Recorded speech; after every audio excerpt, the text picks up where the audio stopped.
आज हम लोग क्वेश्चन नंबर 4 स्टार्ट कर रहे हैं। देखो, explain importance of graph.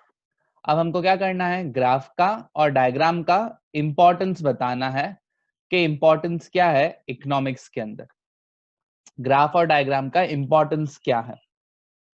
Okay, ध्यान से सुनना। स्टूडेंट्स जो है क्वेश्चन 4 और क्वेश्चन 5 में कंफ्यूज हो जाते हैं कि क्वेश्चन 4 और क्वेश्चन 5 सेम है। क्वेश्चन 4 क्या बोल रहा है कि ग्राफ और डायग्राम क्यों इंपॉर्टेंट है, ग्राफ और डायग्राम क्यों इंपॉर्टेंट है। और क्वेश्चन 5 क्या बोल रहा है, ग्राफ या डायग्राम बनाते टाइम क्या क्या चीजें ध्यान में रखनी चाहिए। फिर से, क्वेश्चन 4 क्या बोल रहा है, ग्राफ और डायग्राम जो है वो इंपॉर्टेंट क्यों है। और क्वेश्चन 5 जो है वो क्या बोल रहा है, ग्राफ और डायग्राम बनाते टाइम क्या क्या चीजें आपको ध्यान में कंसिडर करनी चाहिए। क्लियर। मैंने टेस्ट में एक बार क्या क्वेश्चन पूछा था, what are the important points that should be considered while drawing a diagram और a graph. What are the important points that should be considered? तो मैंने इंपॉर्टेंट खाली वर्ड आगे डाल दिया था पॉइंट्स के, तो आंसर क्वेश्चन नंबर 5 ही है, क्वेश्चन नंबर 4 नहीं हो गया। तो आप सिर्फ इंपॉर्टेंट के हिसाब से नहीं सोचो, क्वेश्चन का मतलब समझो।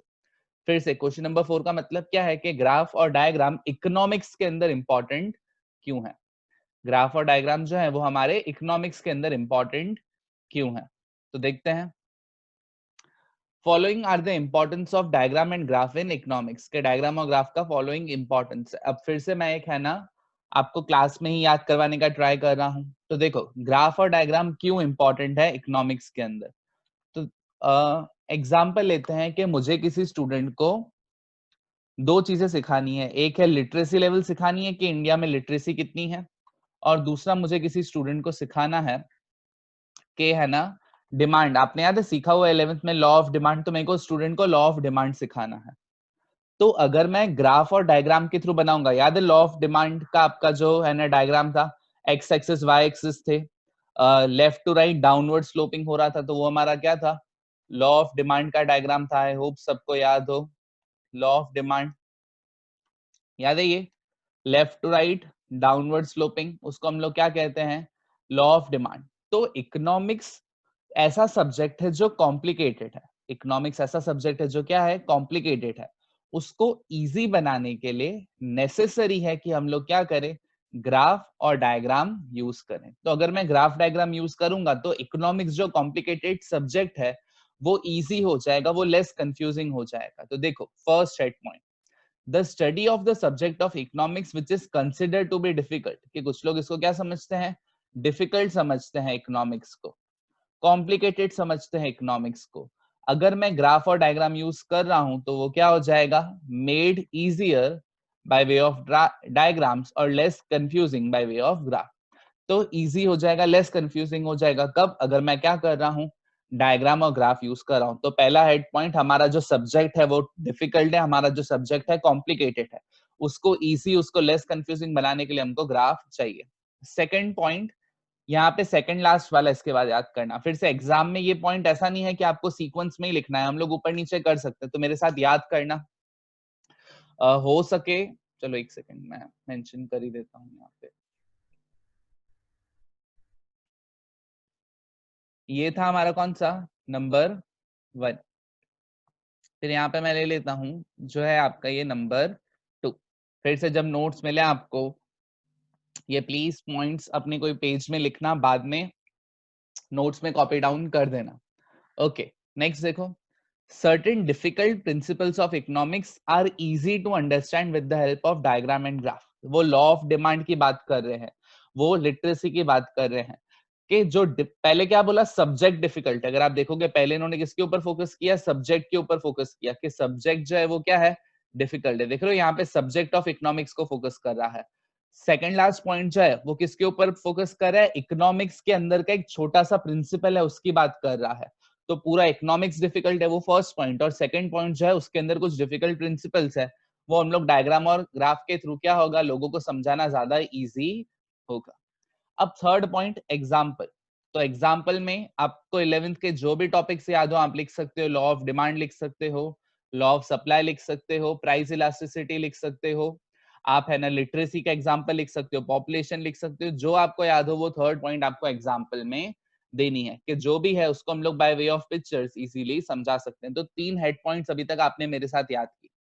पहला सब्जेक्ट के ऊपर है, दूसरा सब्जेक्ट के अंदर डिफिकल्ट प्रिंसिपल्स के ऊपर है, और थर्ड है एग्जाम्पल्स। आई होप सबको 3 हेड पॉइंट्स याद हो गई होंगी। फोर्थ हेड पॉइंट मेरी फोर्थ है, अभी हम लोग उसके बारे में और डिस्कस करेंगे। एग्जाम्पल में एक अज्यूम करते हैं लिटरेसी का। तो लिटरेसी या पॉपुलेशन ऐसी चीज है जिसको आप सालों साल कंपेयर कर सकते हो कि 1950 में जब इंडिया को आजादी मिली, मतलब 1947 में हमको आजादी मिली थी, लेकिन हम लोगों ने खुद से कॉन्स्टिट्यूशन और खुद से हमारी प्लानिंग कब से शुरू की थी? 1950। तो प्रॉपर रिपब्लिक कब हुए हम लोग? 1950 में। तो 1950 से जब हमको प्रॉपर इंडिपेंडेंस मिली, उस टाइम पे इंडिया की लिटरेसी कितनी थी? इंडिया की अभी लिटरेसी कितनी है? पहले इंडिया की पॉपुलेशन कितनी थी? इंडिया की अभी पॉपुलेशन कितनी है? क्लियर? तो हम लोग पॉपुलेशन या इकोनॉमिक प्रॉब्लम से उसको through out the years compare कर सकते हैं कि 1970 में इंडिया में महंगाई नहीं थी तो क्यों नहीं थी? 2013 में सब कुछ सही था तो क्यों सही था? 2017 में सही था तो उसमें क्यों सही था? हम लोग कोई इकोनॉमिक प्रॉब्लम को वेरियस ईयर्स के थ्रू कंपेयर कर सकते हैं। मैंने एक डायग्राम बना दिया कि 1950 में इतनी पॉपुलेशन, 60, 70, 80, 90, 2000, 2010 और 2020। तो हमने ये जो साल कंपेयर किए, हमने जो ये 70 इयर्स कंपेयर किए, सिर्फ एक डायग्राम के थ्रू मैं 70 इयर्स की इंफॉर्मेशन लोगों को प्रेजेंट कर सकता हूं। तो देखो, तो नंबर फोर्थ है आपका ये ट्रेंड वाला हेड पॉइंट। नंबर फोर्थ कौन सा है आपका? ट्रेंड वाला हेड पॉइंट। तो देखो, ट्रेंड जो है इकोनॉमिक प्रॉब्लम्स के, इकोनॉमिक प्रॉब्लम्स मतलब लिटरेसी ले लो, पॉपुलेशन ले लो, कोई भी इकोनॉमिक प्रॉब्लम, करप्शन ले लो, तो ये जो इकोनॉमिक प्रॉब्लम है, एग्जाम्पल पॉपुलेशन है, आप लिटरेसी भी लिख सकते हो, इन सब का आप ट्रेंड देख सकते हो ओवर ईयर्स कि पॉपुलेशन इंडिया की बढ़ती जा रही है, इंडिया में पॉवर्टी है, पॉवर्टी कंपैरेटिवली कम हो गई है, इंडिया में सेक्स रेशियो जो है मेल फीमेल का, इक्वालिटी रेशियो वो गिरता जा रहा है। तो हम लोग जो भी इंडिया की प्रॉब्लम है उसको सिर्फ एक सिंगल ग्राफ और डायग्राम के थ्रू क्या कर सकते हैं? लोगों को समझा सकते हैं। 4 हेड पॉइंट्स आपने याद की। पहली हेड पॉइंट इकोनॉमिक सब्जेक्ट के ऊपर, second head point certain difficult principles के ऊपर, थर्ड हेड पॉइंट जो आपकी है एग्जाम्पल, और फोर्थ पॉइंट ट्रेंड है कि हम लोग पूरा ट्रेंड देख सकते हैं। फिफ्थ हेड पॉइंट उसी के नीचे, ट्रेंड के साथ में हम लोग सेक्टर के चेंजेस भी देख सकते हैं कि इंडिपेंडेंस के टाइम पे इंडिया का एग्रीकल्चर सेक्टर कैसा था, अभी इंडिया का एग्रीकल्चर सेक्टर कैसा है, पहले सर्विस सेक्टर कैसा था, अभी सर्विस सेक्टर कैसा है। और ट्रेंड देखने के बाद हम क्या करेंगे, मतलब ये सेक्टर्स को देखने के बाद क्या करेंगे? कंपेयर करेंगे। तो कंपैरिजन वाला क्या हो गया? सिक्स्थ पॉइंट आपकी हो गई। आई होप सबको क्लियर हो। फिर से 6 हेड पॉइंट्स याद करो मेरे साथ, फिर सेवेंथ वाली करते हैं। 6 हेड पॉइंट्स याद करो साथ में। पहला, सब्जेक्ट ऑफ इकोनॉमिक्स जो है वो डिफिकल्ट है, उसको हमने इजी बना दिया। Second, principles of economics difficult है, उनको भी इजी बना दिया। थर्ड में एग्जांपल्स लिखने हैं। फिर फोर्थ में ट्रेंड की बात करनी है, पॉपुलेशन या कोई भी थ्रू आउट द ईयर्स एक डायग्राम में दिखा सकते हैं। फिफ्थ में हमको बताना है सेक्टर्स में क्या क्या चेंजेस हैं, और सेक्टर्स के जो चेंजेस है उनको हमको कंपेयर करना है सिक्स हेड पॉइंट में। अब कंपैरिजन में देखते हैं, a comparison can be easily drawn for the contribution of some economic problem between groups and classes, region, sector as well as time period. मैं काफी सारी चीजों को कंपेयर कर सकता हूँ। देखो एग्जांपल में क्या दी, ग्रुप्स और क्लासेस। मैं ग्रुप्स और क्लासेस में कंपेयर नहीं कर सकता कि है ना, स्टेट वाइज मैं ग्रुप बना सकता हूँ कि नॉर्थ के स्टेट्स कितने बड़े, साउथ के स्टेट्स कितने बड़े, ईस्ट के स्टेट्स कितने बड़े, वेस्ट के स्टेट्स कितने बड़े। रीजन हो गया सेक्टर्स, एग्रीकल्चर बड़ा, इंडस्ट्री बड़ा, सर्विस बड़ा। टाइम पीरियड 1950 में इंडिया की ग्रोथ अच्छी थी, या 1970 या 1990 या 2010। तो मैं काफी सारे वेज में, अगर मेरे पास डायग्राम और ग्राफ है तो उनको मैं कंपेयर कर सकता हूँ। लास्ट पॉइंट, अगर मुझे किसी को कोई है ना, सपोज करो इंडिया की इकोनॉमिक प्रॉब्लम समझानी है, तो अगर मैं उसको 5-6 पेजेस दे दूंगा सारे के सारे लिखे हुए, कोई भी डायग्राम नहीं है, कोई भी ग्राफ नहीं है, तो उसको समझाने में मेरा टाइम बहुत ज्यादा जाएगा। सोचो मैं कहीं पे पीपीटी ऑन करके बैठा हूँ, सिर्फ और सिर्फ उस पे स्लाइड्स आती जा रही हैं और स्लाइड्स में सिर्फ लिखा हुआ है, कुछ भी डायग्राम नहीं है, मैं सबको खाली बोलता जा रहा हूँ आप रीड करते जाओ, रीड करते जाओ, रीड करते जाओ, तो मेरा टाइम, मेरा एफर्ट ज्यादा जाएगा। लेकिन अगर मेरे को सपोज करो 1950 से लेके 2020 तक 70 इयर्स की पॉपुलेशन का खाली मैंने एक है ना उनको डायग्राम दिखा दिया, तो वो समझ जाएंगे ठीक है पहले इतनी थी, अभी इंडिया की इतनी पॉपुलेशन है। तो डायग्राम और ग्राफ, अगर टीचर, टीचर की जगह मैं दूसरा बेटर वर्ड यूज कर रहा हूँ, प्रेजेंटर, अगर प्रेजेंटर डायग्राम और ग्राफ को यूज करेगा तो उसका टाइम बचेगा, उसकी मेहनत बचेगी, और रीडर के भी क्या होगा, उनको समझना ज्यादा इजी होगा। तो देखो when many aspect of economics which are found apparently difficult, वापस सेम वर्ड्स बोल रहे हैं कि apparently मतलब क्या हो गया, दिखने में डिफिकल्ट लग रहे हैं, are presented through a diagram और ग्राफ। अगर मैंने इनको डायग्राम और ग्राफ के थ्रू बताया तो टाइम और एफर्ट्स जो है हमारे प्रेजेंटर का, वो बच्चे का जो मैंने एग्जांपल दिया कि मेरा टाइम, मेरा एफर्ट कम लगेंगे और सामने रीडर को भी समझने में क्या होगा, इजी होगा। तो 7 हेड पॉइंट्स हमारी हुई हैं इस आंसर में। आई होप सबको यहीं पे याद हो गई होंगी। 7 8 पॉइंट्स कौन सी है, सब्जेक्ट डिफिकल्ट था, प्रिंसिपल डिफिकल्ट था, एग्जाम्पल की बात की हमने, फिर इकोनॉमिक प्रॉब्लम की, ट्रेंड की बात की हमने, सेक्टर वाइज चेंजेस की बात की, कंपेयर किया, और लास्ट में प्रेजेंटर का टाइम और एफर्ट हमने सेव किया। प्लीज आराम से आंसर को नोट डाउन कर देना और कहीं पे सीक्वेंस भी लिख देना, या हो सके तो अभी जो आपके स्क्रीन पे आ रहा है उसका प्लीज स्क्रीनशॉट ले लो, फिर मैं जब नोट्स भेजूंगा उसमें आप देख लेना। कभी भी कोई पॉइंट में इंपॉर्टेंट डायग्राम बना रहा हूँ या कोई इंपॉर्टेंट हेड पॉइंट लिख रहा हूँ यहाँ पे, तो मेरी एडवाइस होगी उसका आप क्या कर लेना, स्क्रीनशॉट उसी टाइम पे ले लेना, ताकि आपके पास सही इंफॉर्मेशन रहे। प्लीज फटाफट गो थ्रू करो सब लोग।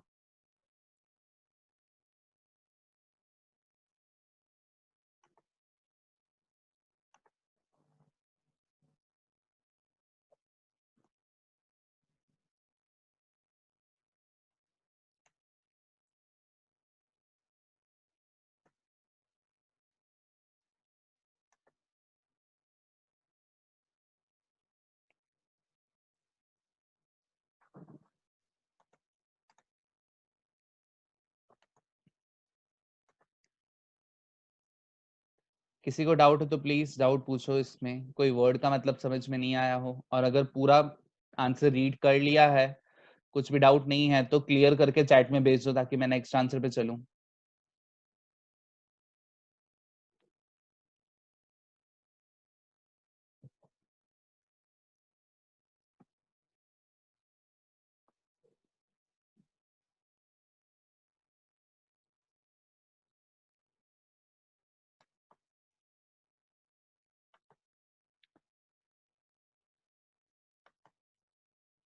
ओके चल नेक्स्ट आंसर पे चले।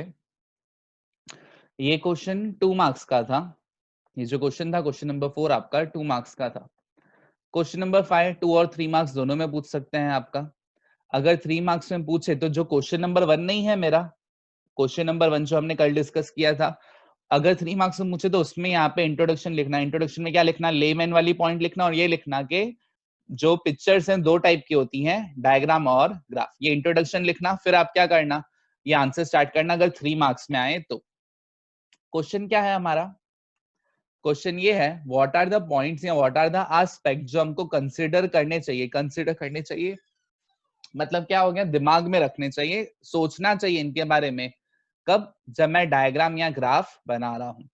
तो कभी भी आप डायग्राम या ग्राफ बनाओगे तो आपको क्या क्या सोचना चाहिए। अब मैं आपसे पूछता हूँ, आप लोग डायग्राम या ग्राफ बनाओगे तो क्या क्या सोचते हो, डायग्राम, और मैं आपको बोलूं चलो एक डायग्राम मेरे को बना के दो, तो आप क्या क्या सोचोगे, प्लीज चैट में आंसर भेजो। ओके किसी ने बोला है सर टेबल, हाँ ऑब्वियसली पहले मुझे डेटा देना पड़ेगा, सबसे पहले आप अग्री कर रहे हो ना, मैं जब तक आपको डेटा नहीं दूंगा तब तक है ना आप उस डायग्राम को बना पाओगे। सुहानी बोल रही है सर क्लियर होना चाहिए, ओके क्लियर होना चाहिए। हिमांशी बोल रही है सर स्केल, हाँ स्केल्स होने चाहिए। ऋतु आपकी बात हो गई, प्रॉपर इंफॉर्मेशन। आयुष का आंसर है sir clarity, scale, plotting, plotting आना चाहिए। तो ध्यान से सुनना, अब पहले हम लोग अपने दिमाग चलाते हैं कि क्या होगा। सबसे पहला पॉइंट तो ये है क्लियरली कि मेरे पास क्या होना चाहिए, डेटा होना चाहिए, डेटा रिलायबल होना चाहिए। देखो अगर मैं कोई इंपॉर्टेंट जगह पे जाके प्रेजेंटेशन दे रहा हूँ, सपोज करो मैं कोई आईआईएम या ऐसे कोई अच्छे कॉलेज में जाके प्रेजेंटेशन दे रहा हूँ, तो मैंने वहां पे बोला कि भाई है ना 1950s में पॉपुलेशन इतनी थी, 1980s में पॉपुलेशन इतनी है, वहां पे कोई होशियार स्टूडेंट है खड़ा हो गया, सर आपने लिखा है 1950s में पॉपुलेशन इतनी है, गूगल इतना बता रहा है। समझ में आ रहा है, आज के टाइम पे डेटा प्रेजेंट करते टाइम प्रेजेंट को बहुत ध्यान देना पड़ेगा। मैं बोल रहा हूँ कि इंडिया में इतने सारे पुलिस केसेस हुए हैं, सामने बोलेगा आपको कैसे पता, पॉसिबल है मैं झूठ भी तो बोल रहा हूँ, पॉसिबल है मैं झूठ भी बोल रहा हूँ। तो आज के टाइम पे लोग आपको सीरियसली लें, आप कभी कोई प्रेजेंटेशन दो आपको हमेशा सोर्स ऑफ डेटा बताना पड़ता है। कि अगर मैं सपोज करो पुलिस केस बता रहा हूँ, मैं बोल रहा हूँ कि टाइम्स ऑफ इंडिया के रिपोर्ट्स के हिसाब से मैं प्रेजेंट कर रहा हूँ, तो मुझे डेटा और उसका सोर्स मेरे पास होना चाहिए। डेटा आ गया, सोर्स आ गया, मेरे को उस डेटा के ऊपर भरोसा है। अब मैं सोचूंगा कि मेरे को कौन सा डायग्राम बनाना है, सोचना तो पड़ेगा ना कौन सा डायग्राम बनाना है, बार डायग्राम बनाना है, पाई चार्ट बनाना है, उसका डिसीजन लेना पड़ेगा। तो एक एक करके हम लोग स्टार्ट करते हैं। इसमें भी 6 हेड पॉइंट्स हैं। सबसे पहला क्या है, data table and source of data. सबसे पहला पॉइंट कौन सा है आपका, डेटा। एक सेकेंड ना, मैं इसको प्रॉपर वे में खाली कहीं दिखाऊं।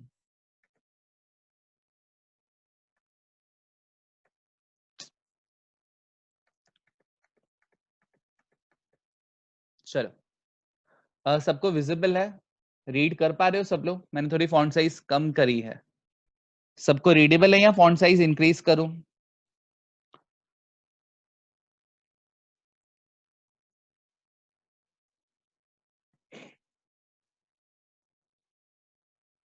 ओके, सबका आ रहा है रीडेबल। चलो,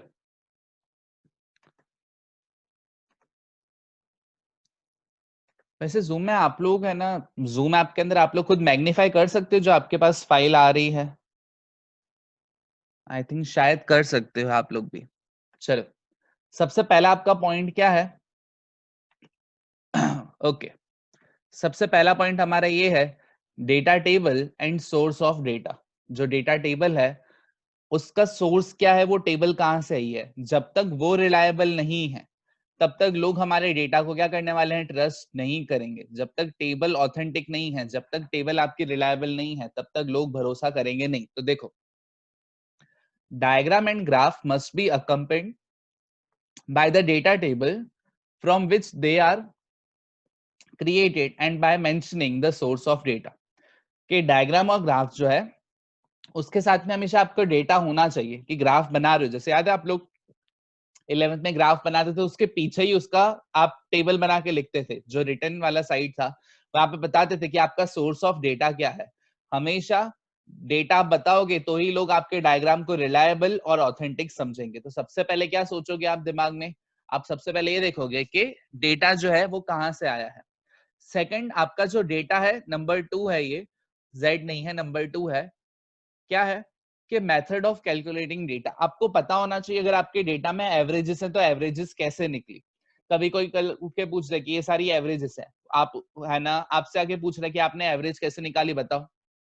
तो आपका अगर डायग्राम सेल्फ एक्सप्लेनेटरी नहीं है, थोड़ा सा कॉम्प्लिकेटेड है, आपको लेकिन समझ होनी चाहिए कि कौन सी स्टैट्स की फॉर्मूला यूज हुई है। आप एटलीस्ट ब्रीफ में बता दो कि हमने यहाँ पे इसको एवरेज निकालने के लिए हमने इससे डिवाइड किया, हमने इंडेक्स नंबर निकाला तो कैसे इंडेक्स नंबर निकाला, कोरिलेशन निकाला तो कौन सी फॉर्मूला यूज की। हमको सब इंफॉर्मेशन जितना हो सके लोगों को देनी चाहिए।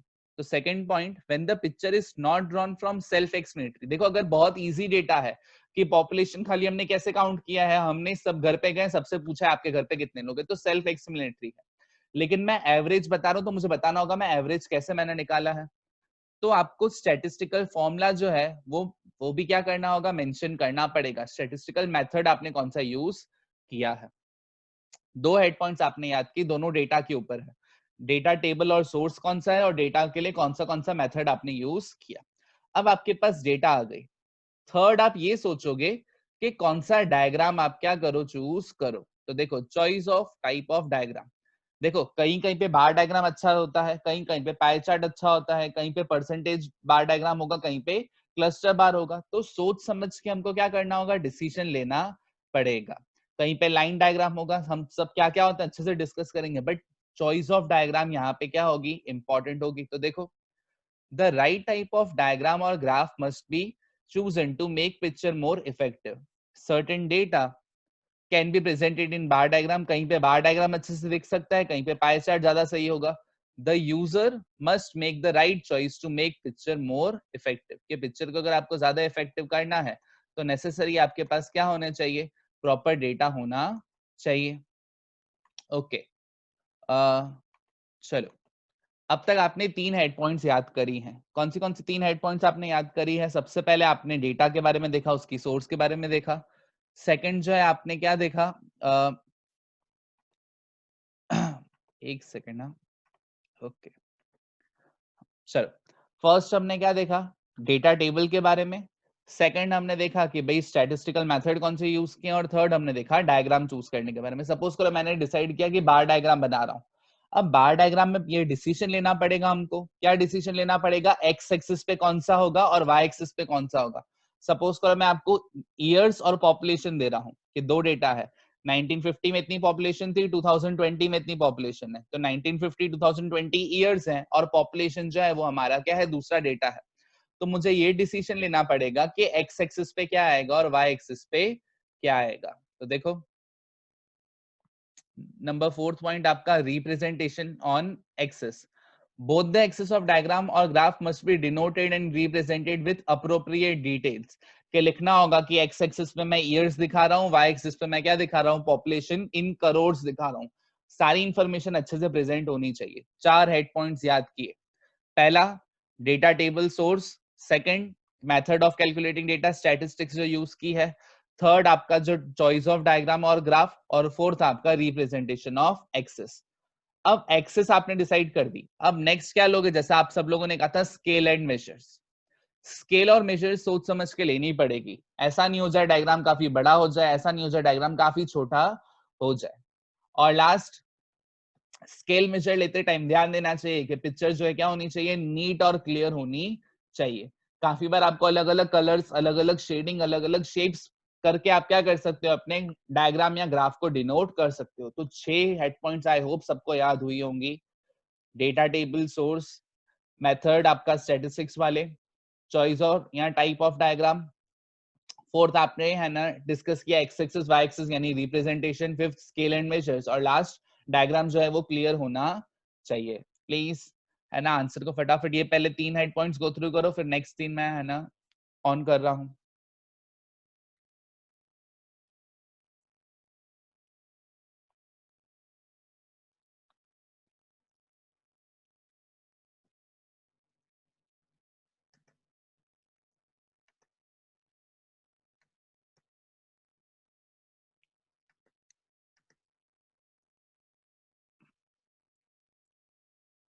ओके, चैट में किसी ने भेजा है डन, ठीक है आपने रीड कर दिया। 1 सेकंड, बाकी 3 एक बार गो थ्रू करो।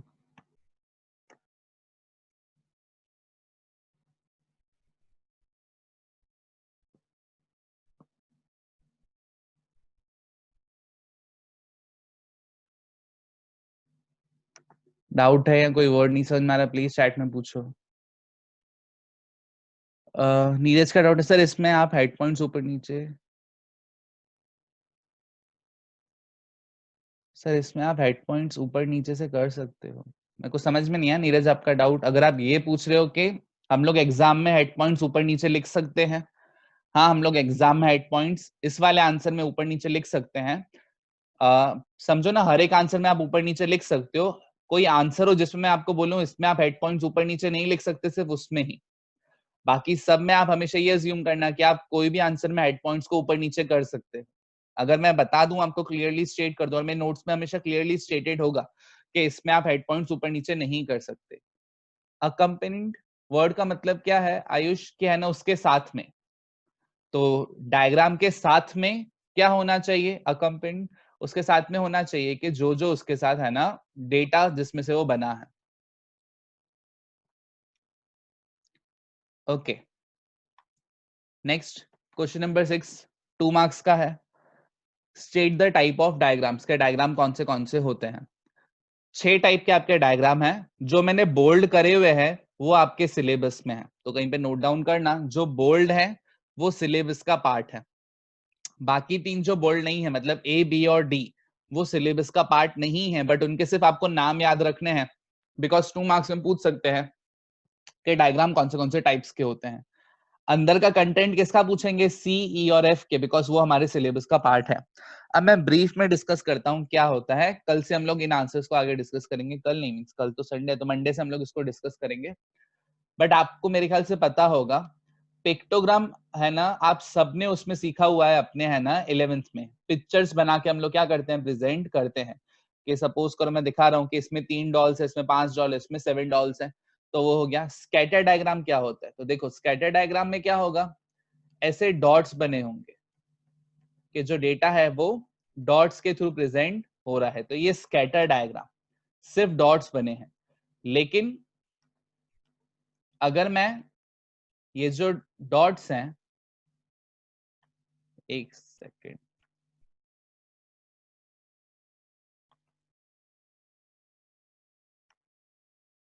Okay, scatter diagram I hope सबको क्लियर होगा।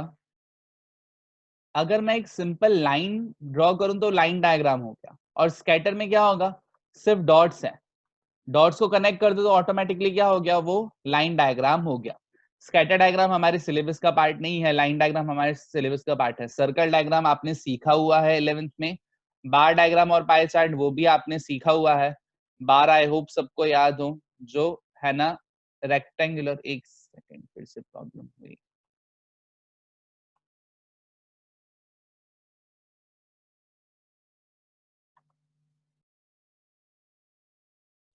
सुहानी का डाउट है सर, पूरे 12th में 3 ग्राफ है कि ओनली इन दिस चैप्टर? पूरे 12th में सुहानी आपके 3 ही ग्राफ है और कोई ग्राफ नहीं है। और कल जैसे मैंने बताया था आपके 5 क्वेश्चन आते हैं 5 मार्क्स के, उसमें ग्राफ वाला भी आता है, लेकिन वो आगे के चैप्टर्स में से आता है। लेकिन डायग्राम या ग्राफ कैसे बनाना है वो हम जब क्लास में होंगे तब सीखेंगे, तो अभी मैं ऑनलाइन नहीं सिखा पाऊंगा, उसको हम क्लास में ही अच्छे से सीखेंगे। आई होप सबको बार डायग्राम और पाई चार्ट याद हो। बार डायग्राम में बार्स होते हैं, क्लस्टर बार, ये सब हम लोग सीखेंगे। और पाई चार्ट आप सबको याद है, 360 डिग्री के हिसाब से हम लोग क्या करते थे, डिवाइड करते थे। पूरे 12th में इकोनॉमिक्स में ये 3 ही है, और स्टैट्स में एक है स्कैटर डायग्राम। तो पूरे 12th में 4 ही डायग्राम है, स्टैट्स में एक ही है स्कैटर डायग्राम, और वो भी 3-4 साल से कभी पूछा नहीं है। और है ना, इको में है, ओसी में कोई नहीं है। इको में 3 डायग्राम्स है, और ज्यादातर ये लोग एग्जाम में क्या पूछते हैं आपसे, बार डायग्राम पूछते हैं। क्लियर?